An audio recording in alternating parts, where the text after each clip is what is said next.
លោកមូនពេជ្របានដាក់ពាក្យបណ្ដឹងរបស់ប្រជាជនខ្មែរជាង 90000 នាក់ទៅកាន់តុលាការព្រហ្មទណ្ឌអន្តរជាតិ ICC រួចរាល់ជាស្ថាពរដើម្បីប្តឹងថ្នាក់ដឹកនាំនយោបាយថៃនិងក្រុមយោធាថៃដែលបានប្រព្រឹត្តបទឧក្រិដ្ឋទៅលើប្រជាជនខ្មែរនៅប្រទេសកម្ពុជាលោកមូនពេជ្រប្រធានក្រុមបញ្ញវន្តខ្មែរបានប្រាប់ភ្នំពេញប៉ុស្តិ៍នៅរសៀលថ្ងៃទី 17 ខែវិច្ឆិកានេះថាលោកបានដាក់ពាក្យបណ្ដឹងរបស់ប្រជាជនកម្ពុជាចំនួន 91275 នាក់ទៅកាន់តុលាការរដ្ឋអាជ្ញានៃតុលាការព្រហ្មទណ្ឌអន្តរជាតិ ICC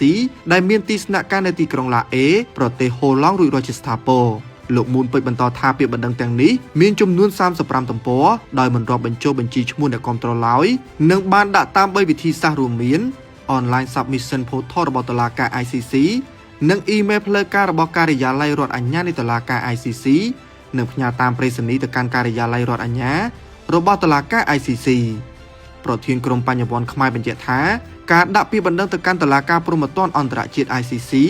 តាមរយៈរដ្ឋអាជ្ញានេះដោយសារតែពួកយើងមានភស្តុតាងជាក់លាក់និងមានមូលដ្ឋានរឹងមាំដែលអាចបញ្ជាក់អំពីទង្វើខុសច្បាប់និងបទឧក្រិដ្ឋដែលភាគីថៃប្រព្រឹត្តរួមមានថ្នាក់ដឹកនាំនយោបាយមេដឹកនាំយោធាបានធ្វើមកលើប្រទេសកម្ពុជានិងប្រជាជនកម្ពុជា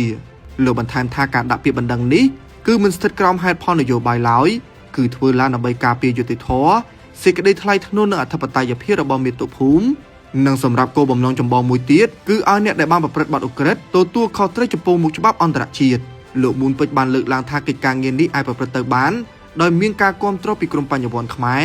និងប្រជាពលរដ្ឋខ្មែរទាំងអស់គ្នាដែលបានចុះឈ្មោះគាំទ្រទៅលើពាក្យបណ្ដឹងនេះហើយនៅក្នុងគ្រាដ៏លំបាកនេះសូមគុំបន្ទោសឬសួរថាជាទូនាទីរបស់អ្នកណា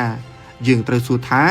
តើយើងម្នាក់អាចធ្វើអ្វីបានដើម្បីការពារយុត្តិធម៌សេចក្តីថ្លៃថ្នូរ